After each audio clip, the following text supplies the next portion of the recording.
Hello, good morning. It's time for Sports on Sunrise on 3FM 92.7. My name is Kelvin Owusu Ansah. The African Nations Cup is still ongoing. Some surprises coming in.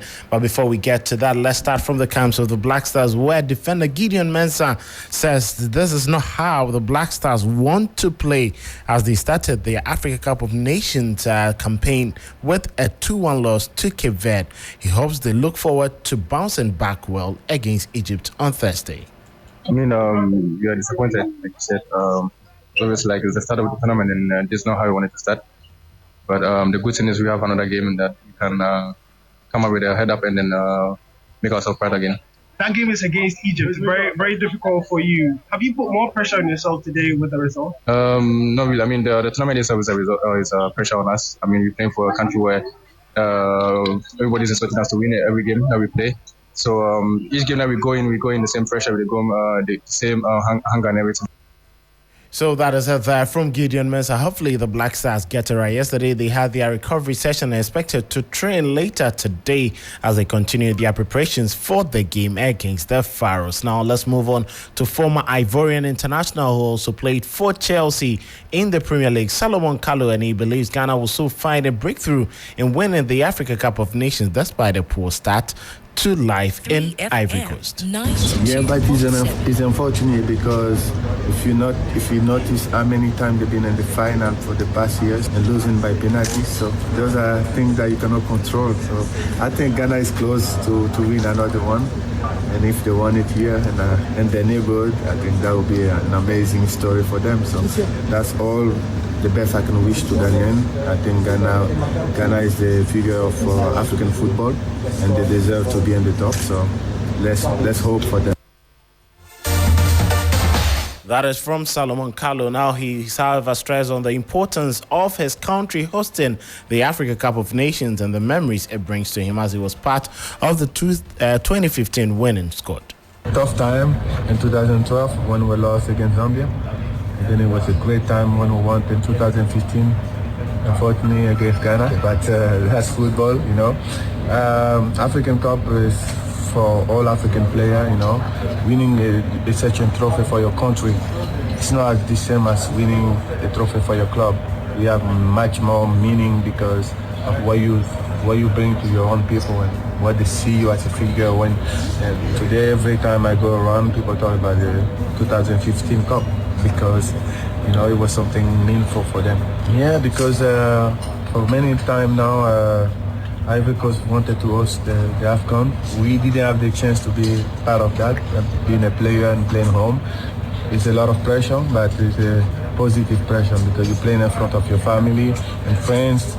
I'm happy for the new generation because they get to experience the peak of football, the best of football, African Cup.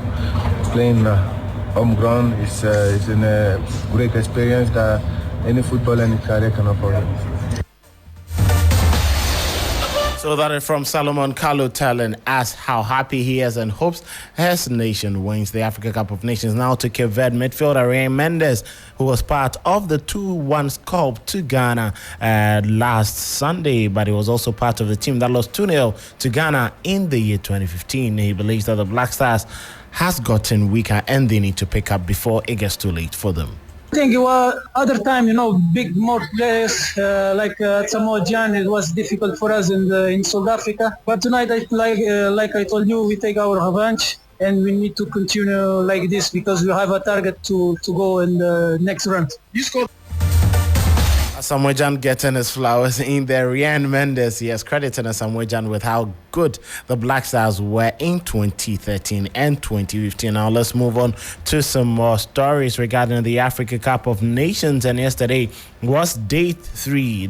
On Monday, Cameroon were held to a frustrating 1-0 draw by resolute 10-man Guinea in their opener. Yamoussoukro Mohamed Bayo had given Guinea a shock lead before captain Francois Kamano was sent off in the first half stoppage time following a VAR review for a stamp on Frank Magri's foot. Now Magri's header leveled things up 6 minutes into the second half, but Cameroon could not find the winner. So it had to end 1-1 in that particular game. Now, let's move on to some other results. But in that particular game, Andre Onana couldn't start the game for that is Cameroon because he got to the match venue an hour before the game began. He arrived in camp at 4 p.m. before a 5 p.m. kickoff.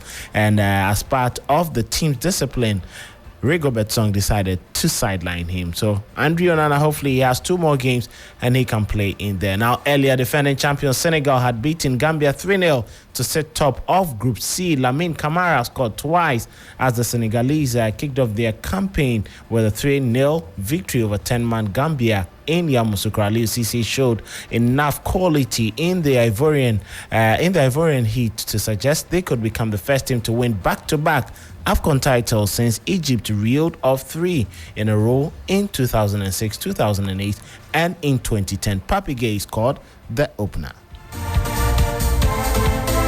And to the last match of the day, former champions Algeria conceded a second-half penalty to allow unfancied Angola to force a 1-1 draw in the opening Group D clash at the Africa Cup of Nations. It meant Algeria continued their winless streak at the final since being crowned champions in 2019. Very unfortunate one for them in there. They went ahead in the 90th minute through Baghdad Bounedjah with a well-taken goal, but clumsy defending caused them when Nabil Bentaleb committed a foul and gave away a penalty converted by Angola substitute Mabululu in the 68th minute. Algeria have now failed to win in 4 matches at the Cup of Nations finals since lifting the trophy in Cairo. Now, let's take a quick look at some of the matches that will be coming up today. This afternoon, the first game is between Burkina Faso and Mauritania at 2 p.m. There is Tunisia against Namibia at 5 p.m. And the last match and biggest for today is Mali against South Africa in Group E. So very big games coming up today, starting from that is 2 p.m. Now let's move away from that to some local transfer news. And Abdul Fattah Safiu has joined Asante Kotoko on a contract running until January 2026. The 2019 best player and top scorer of the NC Special competition returns following his stints with Trelleborg F and FC Trollhättan of Sweden. Now Safiu first featured for Kotoko in the 2018-2019 season, scoring 13 goals in 16 appearances, including some spectaculars in the CAF Confederations Cup. Kotoko have also beefed up their team with defender Emmanuel Kote, who has also joined the team from Nswatreman on a 3-year deal. The 26-year-old arrived to the Premier League giant with his experience from previous stints with Tamale City. He's an attacking fullback and has made 47 appearances for that is Tamale City and Nswatreman since the start of the 2022-2023 season. So Kotoko beefing up their team. Now to the best FIFA awards that was held yesterday. Argentine captain Lionel Messi retained the FIFA Men's Player of the Year trophy on Monday, beating Manchester City's treble winning Norwegian striker Erling Haaland and France's Paris Saint-Germain for Kylian Mbappe to the award. Messi will also secure the Men's Award in 2022 after guiding Argentina to World Cup victory, claimed the League A title with PSG alongside Mbappe following that success before moving to Major League Soccer side Inter Miami. The 36-year-old voted the best player by national team coaches, captains, journalists, and fans helped Inter Miami win the 2023 League Cup, a competition between MLS and Mexico's Liga MX side, scoring 10 goals. Messi was not present to pick up his award. Now, the award period for the men's prize ran from December 19, 2022 to the 20th of August 2023, which means it started after the World Cup final in Qatar. Haaland, who helped City clinch a treble of Premier League, FA Cup and Champions League titles by scoring 52 goals in 53 matches across all competitions in the 2022-2023 season, finished second in the voting. Now to the women's best, and Aitana Bonmati was voted the best women's player of the year. She becomes the first player to win the World Cup Golden Ball, the UEFA Women's Player of the Year, and the Ballon d'Or Feminine, and the best FIFA Women's Player of the year. So that was it there. Now to Pep Guardiola, and he won the Best Men's Coach Award. The Spaniard, who before winning the treble with City last time had achieved the same feat at Barcelona in 2008. He dedicated his award to fellow nominees Simeone Inzaghi and Luciano Spalletti. Let's hear from him, picking between two of his greatest sides, the Barca team of 2009 and also the Manchester City team of 2023. I don't know. Will be a good game. We will see who is the manager in. I don't know.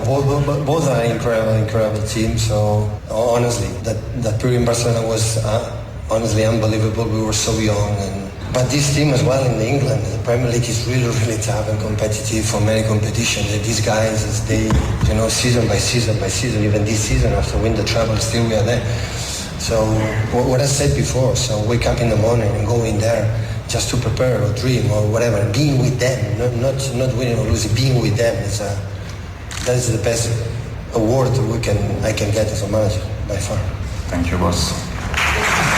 So that is from Pep Guardiola, and the thank you boss was from his former striker Thierry Henry. Now, the FIFA Women's Coach Prize was won by England's Sarina Weigman, who managed to win the award. Now, you look at the FIFA Women's World 11. Mary Ebbs is the goalkeeper, Manchester United and England. Lucy Bronze from Barcelona and England. Olga Carmona from Real Madrid and Spain. Alex Greenwood from Man City and England. In midfield, there is Aitana Bonmati, Barcelona and Spain. Ella Toone, Manchester United, England. And Keira Walsh, Barcelona and then England. The forwards, Lauren James, Chelsea and England. Sam Kerr, Chelsea and Australia. Alex Morgan, San Diego Wave and the United States of America. And Alessia Russo, Manchester United, now playing for Arsenal and England. Now to the men's awards, and Thibaut Courtois from Real Madrid and Belgium will be imposed. Ruben Diaz, Man City, and he plays for Portugal. John Stones from Man City and England. Kyle Walker, Man City and England. In midfield, there is Jude Bellingham, Borussia Dortmund, now Real Madrid and England. Kevin De Bruyne, Man City and Belgium.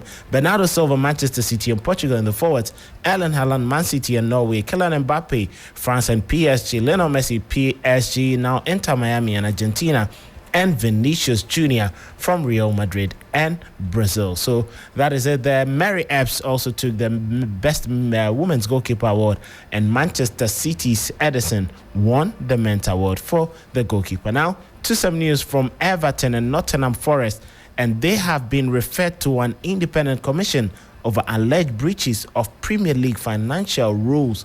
Well, as it stands now, the clubs issue statements acknowledging the referrals which relate to alleged breaches of the league's profitability and sustainability rules, with the Premier League confirming minutes later if the breaches are proven, they face the threat of points deduction. The club have just 14 days to submit their formal answers to the complaints. Very unfortunate one in there. And then let's move on to Gary O'Neill and then Wolverhampton Wanderers, and they are hunting for a striker in the January transfer window. He's spoken ahead of their big game. But before that, Hannibal Medri has also completed his loan move to Sevilla from Manchester United for the rest of the season. They have an option to buy for £14 million with $3 million in add-ons. Let's hear from Gary O'Neill, who's spoken about the transfer window and whether he's going to beef up his team for Wolverhampton Wanderers.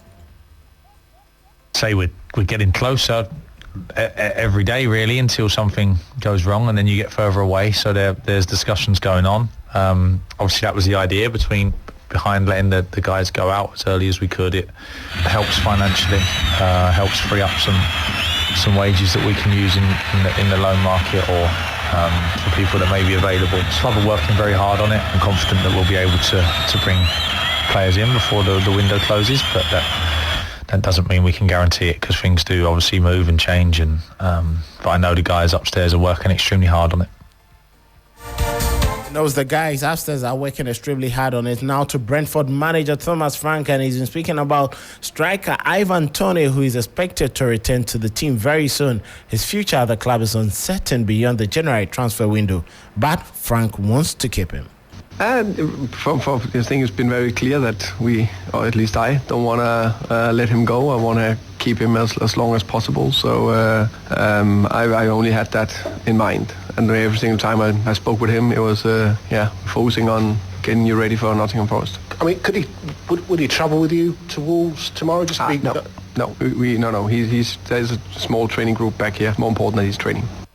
So that is there from Thomas Frank on Ivan Toney. Matches coming up this evening in the Serie A. Juventus against Sassuolo, FA Cup third round. Wolves against Brentford 7:30, 7:45. Birmingham against Hull City. Bolton against Luton Town. Bristol City against West Ham, and then Isla against Newport. In the Copa del Rey, Getafe against Sevilla. Athletic Club against Deportivo Alaves, and then Tenerife against Mallorca. In the Asian Cup, Thailand play against Kyrgyzstan, and then Saudi Arabia will play against Oman. Let's finish off with some boxing news, and Anthony Joshua will face MMA fighter Francis Ngannou, who recently fought Tyson Fury in a heavyweight contest on the 8th of March in Saudi Arabia. Francis Ngannou says his huge heavyweight clash with Anthony Joshua in Saudi Arabia will be mouth-watering.